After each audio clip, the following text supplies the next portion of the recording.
kesempatan siang hari ini yang sudah ada di UPT SMP Negeri 7 Banjir. Alhamdulillah kita kedatangan seorang tokoh dan juga seorang guru dan kepala sekolah juga ya, yang ada di Kabupaten Waikanan. Sahabat pelita sekalian, saya kenalkan, beliau adalah Ibu Rosti Najah SPD, Kepala UPT SMP Negeri 2 Buai Baluga. Beliau juga pernah menjadi kepala sekolah berprestasi, menjadi kepala sekolah penggerak angkatan kedua, dan kita sambut kedatangan beliau, Ibu Rosti Najah SPD. Assalamualaikum Ibu. Waalaikumsalam warahmatullahi wabarakatuh. Selamat datang di studio Pelita UPT SMP Negeri 7 Banjir.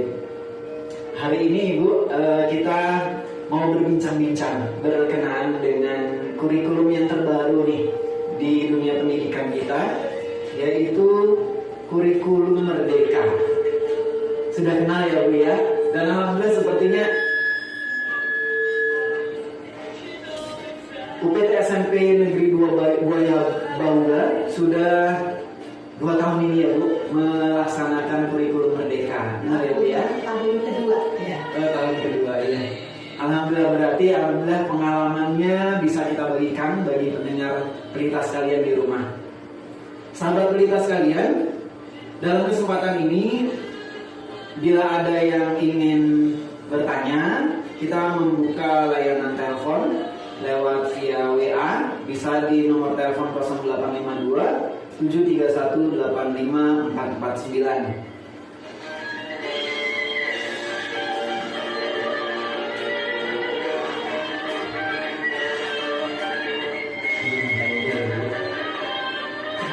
Ini kayak mau biasa aja.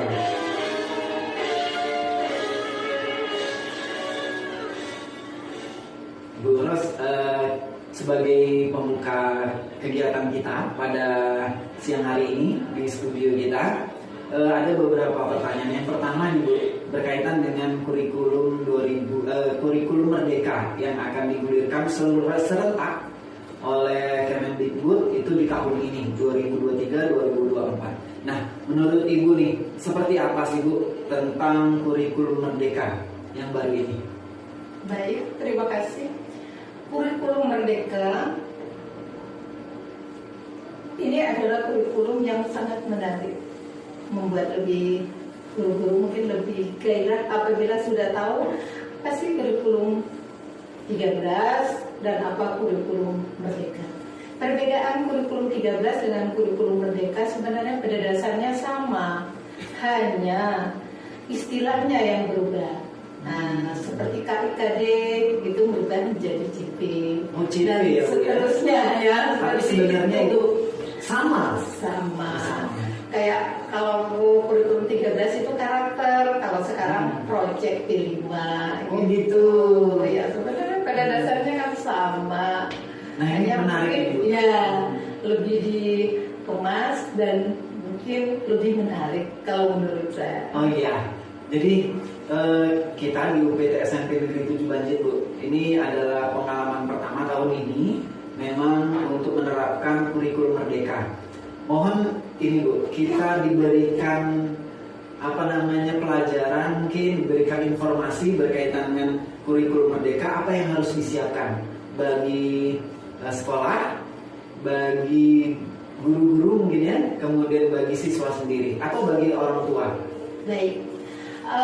Yang perlu kita siapkan terutama kita harus menyelesaikan dulu pelakon Merdeka mengajar itu. PMM. Iya. Kalau sudah menyelesaikan itu semuanya ada di sana sebetulnya. Yang jadi kendala kita kan PMM belum dikerjakan, kita sudah berjalan sehingga tersiap-siap kita nggak paham gitu. Berarti informasi yang banyak itu ada di PMM. Iya, semua ada.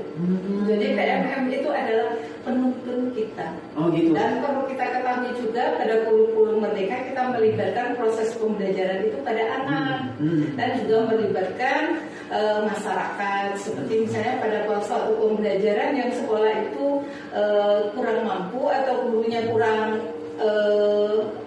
mampu, jadi kita ambilkan tokoh dari luar, mungkin misalnya seperti prakarya, kerajinan sulam misalnya.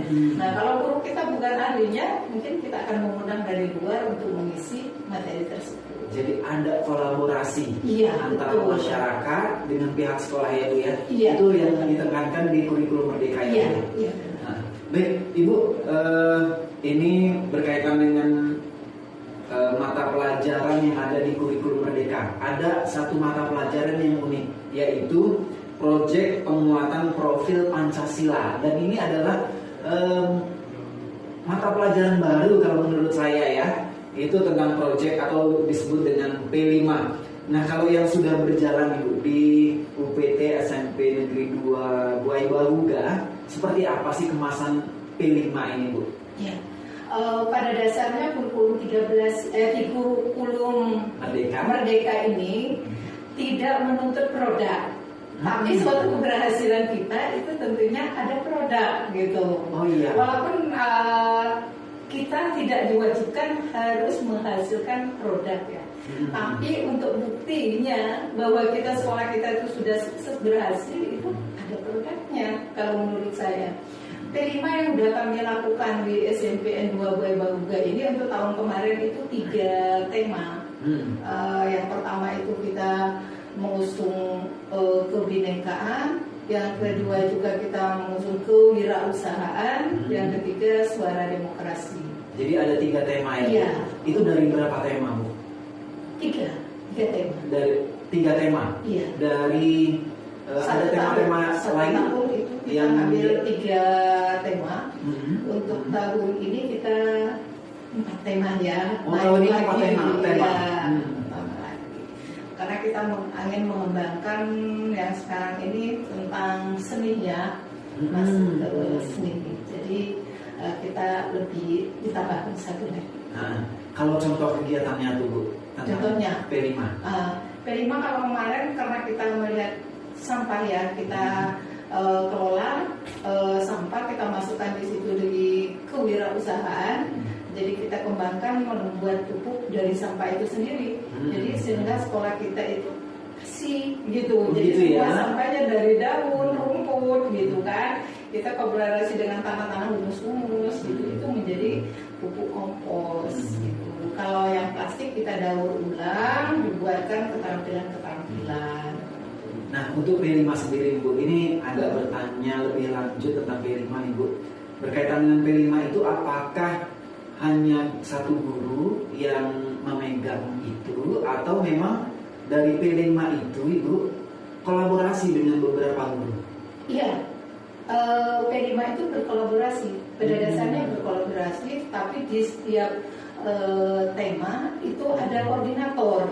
Jadi koordinator nanti ada fasilitatornya atau anggota-anggotanya yang membantu koordinator. Karena apa? Setiap kali kita ada pertemuan itu kita harus jelas gitu. Apa yang harus kita lakukan gitu. Makanya sebelum kita melakukan ke siswa, kita harus membuat dulu modul ajarnya. Kalau modul ajarnya belum jadi, kita step by stepnya nanti keliru. Jadi kalau modul ajar sudah kita buat gitu kan, jadi step awal kita harus mengapa, step kedua harus mengapa, ketiga harus mengapa, nanti kita ada pameran karyanya apa gitu. Oh gitu ya, jadi ada waktu khusus tentang P5 itu. Iya. Kemudian berkenaan dengan ini Bu, kalau kita kan jelas mata pelajaran itu di dalam rapot, apakah P5 juga ada di dalam rapot? Iya. Untuk P5 itu rapotnya tersendiri. Jadi untuk kurikulum Merdeka, siswa itu memiliki 2 rapot. Rapot P5 itu sendiri, jadi ada 2, dia terpisah, rapotnya terpisah. Ini luar biasa nih Bu. Jadi mata pelajaran yang baru yang mungkin kalau menurut saya mengarah kepada peserta didik ya Bu, berpihak kepada peserta didik ya, sangat berpihak kalau saya melihatnya. Jadi mereka bisa mengeksplorasi tentang bakat yang dimiliki, mungkin kemampuan yang dimiliki, tentunya saja dari bimbingan ibu dan bapak guru yang ada di sekolah. Itu ya Bu ya. Nah, ini berkaitan dengan yang harus disiapkan Ibu. Nah, yang harus disiapkan sebagai siswa. Nah, sebagai siswa, kira-kira apa Bu yang harus disiapkan? Ya. Untuk siswa yang pertama itu maka yang kita harus tahu dulu, kita harus mengadakan tes diagnostis. Nah, pada tes itu kita mengenal minat bakat anak. Jadi kita tahu minatnya apa sih gitu. Anak itu sukanya apa, gaya belajarnya seperti apa. Kalau siswa itu tidak kita ketahui minat dan bakatnya seperti apa, pelajaran apa sih yang paling disuka, terus gaya belajarnya seperti apa. Nah, kalau semua itu sudah kita tahu, jadi kita mengajarnya juga enak gitu. Siswa itu yang kita persiapkan cuma itu sih sebenarnya. Jadi memang siswa itu sudah kita kalau tadi tes dulu ya Bu ya, tes diagnostik atau penempatan karakter mana yang mereka miliki ya Bu. Kemudian berarti pembelajarannya mengarah ke karakter itu? Iya, karena kita dituntut 6 dimensi pada proyek itu ya. Gitu ya Bu ya. Iya. Jadi pembelajaran yang diterapkan seperti apa Bu kira-kira? Pembelajarannya berpusat pada siswa yang jelas. Pelajaran itu harus berdepresiasi. Diferensiasi. Ya, artinya kenapa? Pembelajaran itu tidak berfokus satu. Jadi kalau anaknya suka video misalnya kan, kita bawa anak itu ke arah video. Kalau hobi anak itu sukanya dia menggambar, mungkin pengaplikasiannya pada menggambar. Jadi memang semua bakat yang dimiliki oleh siswa dalam pembelajaran itu kita sediakan ya Bu, kita fasilitasi. Iya, ya? iya. Jadi seorang guru juga harus mampu tuh menghadirkan pembelajaran yang memang tentunya diminati oleh siswa, gitu ya Bu ya. Iya. Bahkan siswa itu dalam kelas kan banyak tuh. Iya. Jadi siswa guru harus mampu seperti itu. Itu luar biasa pembelajaran ini. Gitu. Baik, Ibu terakhir nih berkaitan dengan kurikulum Merdeka yang sudah berjalan di sekolahan Ibu yang kurang lebih sudah 2 tahun ini ya Bu ya. Jalan 2 tahun. Jalan 2 tahun. Iya. Iya. Artinya sudah mendahului, sudah mencoba tentang atau mungkin sudah berenang menyelam di situ di kurikulum Merdeka. Tolong kita berikan refleksi Bu tentang penerapan kurikulum Merdeka yang ada di sekolahan Ibu. Seperti apa Bu? Baik. Untuk kurikulum Merdeka, jangan takut salah, jangan ragu. Karena ini kan juga kurikulum Merdeka ini istilah-istilahnya juga masih berproses ya, masih ada tambah sulam gantian nama gitu kan. Kalau kemarin tuh tes diagnostis itu sekarang sudah diganti dengan tes awal gitu kan, ada tes akhir. Jadi perubahan-perubahan itu jangan membuat kita salah, jadi tetap saja bergerak. Yang jelas selalu semangat, optimis untuk mencapai kemajuan daripada sekolah kita. Amin. Kalau sekolah kita juga terletak di guru ya. Iya. Sehebat apapun kepala sekolahnya kalau tidak didukung oleh guru, ya sulit deh gitu. Jadi harus ada berkolaborasi antara pimpinan dengan guru berkolaborasi dengan siswanya. Mungkin gitu sih. Ya, terima kasih banyak.